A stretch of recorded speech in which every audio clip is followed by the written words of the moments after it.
అభివృద్ధి చేసుకోవాలి, మనమే బాగుపరుచుకోవాలి. ఈరోజు మహిళా సోదరీమణులు వాళ్ళ కాళ్ళ మీద వాళ్ళు నిలబడి మేము 50,000 సంపాదిస్తున్నాం, 40,000 సంపాదిస్తున్నాం, 30,000 సంపాదిస్తున్నాం అని చెప్పి వాళ్ళు సంతోషంగా చెప్తా ఉంటే చాలా ఆనందంగా ఉంది.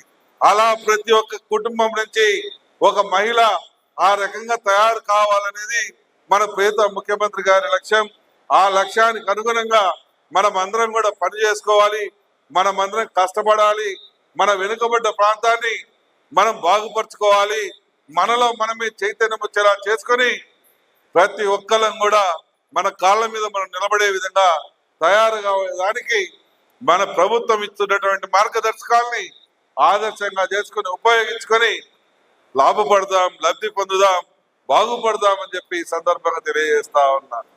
మాట చెప్పడం, మనం చెప్పడం, లేదంటే చెప్పిన మాట పూర్తి చేయకపోవటం చరిత్రలో లేదు.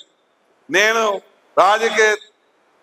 రాజకీయంగా 24 సంవత్సరాలుగా వచ్చాను. నేను ఏదైతే చేయగలుగుతానన్నానో అదే చేశాను. చేయలేనయ్యా అని చెప్తా ఉన్నాను. అలా చేసుకుంటూ వస్తా ఉన్నా ఈరోజు మన గ్రామాలలో అభివృద్ధి కానీ, పట్టణంలో అభివృద్ధి కానీ పూర్తి స్థాయిలో జరగాల అని మనస్ఫూర్తిగా కోరుతా ఉన్నా. ఆ పూర్తి స్థాయిలో జరిగే విధంగా ప్రయత్నం చేస్తా ఉన్నా. గతంలో మాదిరిగా మోసం మాటలు కానీ, లేదంటే చేయకుండా చేసినానని చెప్పడాలు కానీ ఇటువంటి ఎప్పుడూ కూడా జరగలేదు, జరగవని కూడా ఈ సందర్భంగా తెలియజేస్తా ఉన్నాం. ఈరోజు మీ గ్రామాలు ఉన్నాయి, పట్టణం ఉంది, ఒకప్పుడు ఏ రకంగా ఉంది, ఈరోజు మన గ్రామాలు, పట్టణాలు సిమెంట్ రోడ్లతోటి ఏ రకంగా ఉంటా ఉంది మీరు కూడా ఊహించండి. ఒక రోడ్డు తీసుకొచ్చి వేయాలంటే అంత సామాన్యమైన విషయం కాదు.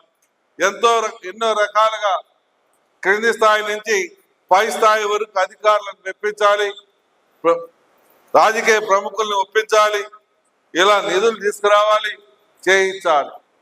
అలా చేస్తేనే ఆ గ్రామానికి కానీ ఆ వార్డుకు కానీ మంచి జరిగినట్టు. అలా చేయకుండా మాటలు చెప్తే దాన్ని మాయ మాటలు చెప్పిపోతాడు అని అంటాం. లాస్ట్ 5 ఏళ్లలో 7.5 కిలోమీటర్లు వేశారు మన మార్కాపురంలో. నేను 133 కిలోమీటర్లు వేశాను. 133 కిలోమీటర్ల పొడవున మన గ్రామాలలో, పట్టణంలో సిమెంట్ రోడ్లు వేసామనంటే అది సామాన్య విషయమా? అవతల వాళ్ళు కేవలం 7.5 కిలోమీటర్లు వేస్తే మేము సిమెంట్ రోడ్లు వేసామని చప్పట్లు కొట్టారు, సంకలు కొట్టారు.